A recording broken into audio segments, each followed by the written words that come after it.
me again. I'm still doing better. But I have something I want to share with you. It's a little story from an experience I had this morning, and I'm just inspired to share it with you. Do you remember a video I made a while back, which I've deleted, but I showed you the sauce packet from Taco Bell, and I've told you before, Taco Bell sauce packets speak to me all the time. And that previous one was Diablo, I'll make you sweat. And that was basically God, our creator, the source, whatever name, he doesn't care what you call him. That was him speaking to me, pointing out my fear.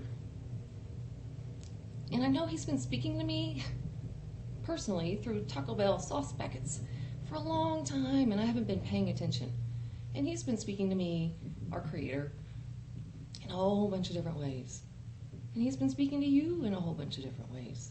Maybe not sauce packets. Maybe it's something else. You know what it is. Maybe it's a song. I don't know. But here's what happened to me today. So I've started, I walk around a lot because I don't have a car anymore. And that's part of all this. And now I've started walking around, and I've done it in the past, but not consistently. Now I've started walking around with a trash bag. And I just pick up whatever trash I see. So that's what I was doing. I was on my way to Taco Bell, picking up trash, and actually feeling pretty good, not boastful, but feeling like I was making my community prettier. But then I got to one part, and I was getting hot and tired. It's pretty hot. And I thought, I can't do it all. I can't do it all by myself. Maybe I'll just stop now, and other people will help me. So I started walking, and I looked down, and there's a dang Taco Bell sauce packet. And I didn't keep it because it was trash. I threw it away. But it said, no, you first. Damn. So I kept picking up trash. And then it hit me. You know what I was picking up? I've never been perfect. None of us have. I used to litter. I used to throw my cigarette butts out the car window. And then when I stopped doing it, you know what I did? I judged people who threw their cigarette butts out the car window. Look at them people. What are they doing? Well, damn, Felicity. That was just you. You know how I said the other night I met Jesus? And I did. We all do. Every single one of you meets Jesus right before you go to heaven. Because that's where I'm now. I'm in heaven. But here's the thing. We have gotten so confused. I did it. Y'all saw it yesterday. I met Jesus, and I thought, well, shit. Now I gotta be a Christian. And I'm sorry. That didn't sit right with me. It just hurt my heart to think all the rules, all the judgment, all the demands, a lot of hatred in that book. And I really tried reading it, but I just kept skipping over to parts like 1 Corinthians. And that's one I've always loved. Love is patient and love is kind. And when I met Jesus the other night, you know what he did? He taught me that I made this a hell on earth. You've heard, we're all on this place together. You can make it a hell, or you can make it a heaven. And I've been making it a hell. You know why? I violated all of 1 Corinthians. And that's love. And I think in heaven, the only rules you really need are love and forgiveness. But we don't really know exactly how to love. And 1 Corinthians is a really good guide. Because that's what I went through when I was going through my, chit-chat with the Jesus man. He was trying to show me. He said, what is unconditional love? That was the question he kept asking. What is unconditional love? You've got to define it. And then you've got to feel it. And then you've got to behave like you are. Unconditional love. And so I went in my head, even though I haven't read 1 Corinthians in a long time, and I just went through it, and he helped me, and he said, are you kind? And I said, I try. And not always. He said, could you be? I said, I think maybe, but it's hard, because not everybody's kind. He said, yeah, but neither you. And when you're unkind, what would help? If someone was mean back to you, or if someone just showered you with love. Because when people are unkind, they're hurt. That's all it is. They're scared. That's all it is. Love is patient. He said, are you patient? No, I'm not patient at all. I've not been patient at all. I get stressed out. That's what people do, right? I'm not patient. He said, love is not boastful. Oh, y'all know me. I boast all the time. I'm working on it. I mean, it's okay to love yourself. But we find balance. So he took me through 1 Corinthians. And he said, look at yourself honestly. And I did, and it hurt. It hurt so bad. But you know what? I didn't cry. That was the first time I've hurt that much, and I didn't cry. I felt so much peace. And it was Jesus. That was also our Creator. And he really doesn't care what you call him. And I really don't think he likes the Old Testament at all. But we get confused, right? We think we meet Jesus and we want to go to heaven. We think it's somewhere else.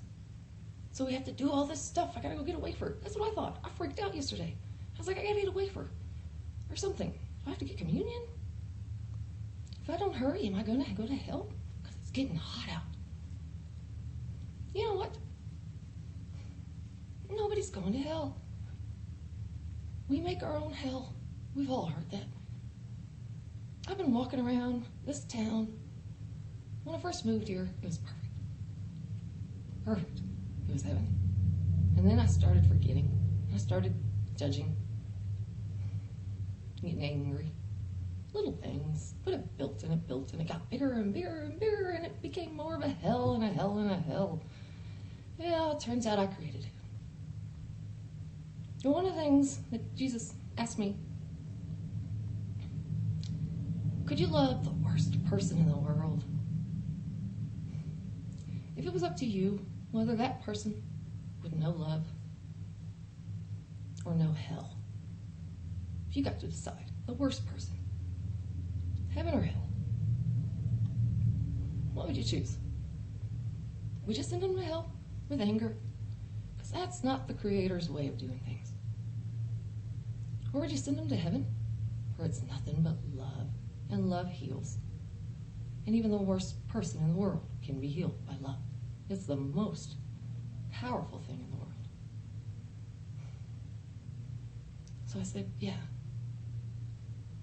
Because he's my family. He's a part of me.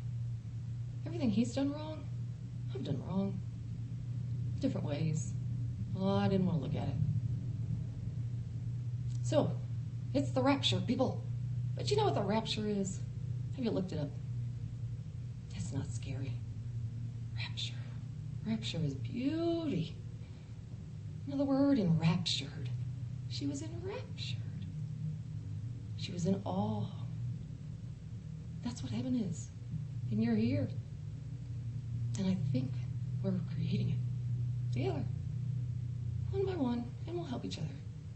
And it's not always going to be easy. But you know what our Creator did for me last night? He showed me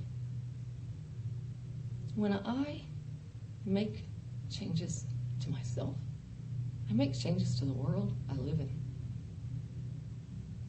And when he's proud of you, oh man, he's going to show you how thankful he is. Because you know what he showed me last night? And it's going to sound a little bit crazy. My whole life, I wanted to see a fairy. I took my dog out last night, and for some reason I just kept thinking about fairies. And I put the flashlight down, lights shining straight up, and this beautiful thing landed right in the middle of the flashlight and just lit up and glowed. And I looked at it, and I'm like, God, that's a fairy. That's a fairy. And then I got sad because it was all alone. And I said, God, could the fairy have a soulmate? Could everybody know love? And I went back inside and I just prayed to God. Not the Christian God. Just the Creator. Could you give that fairy a soulmate? And the next time I went back out there were two fairies. Do you know what happened? They didn't really recognize each other at first. So they were just kind of, like, hey, I kind of know you, but do I know you? But no. And I just waited and I went back inside. I came back out, and they really recognized each other. I think we have been seeing our soulmates our entire lives. I have. I see them, I meet them, I feel them. Jeff, you are my soulmate. Kristen Wyckoff, you are my soulmate. Kirsten, Emma, all of you. Matthew, everybody. You've all been my soulmate. And I knew it the minute I saw you. And then I judged you. And I lost it. But we have a creator who loves the heck of us. And he really does want us all to be in heaven together. So he's telling us how we can get there. And he's actually saying, you're already here.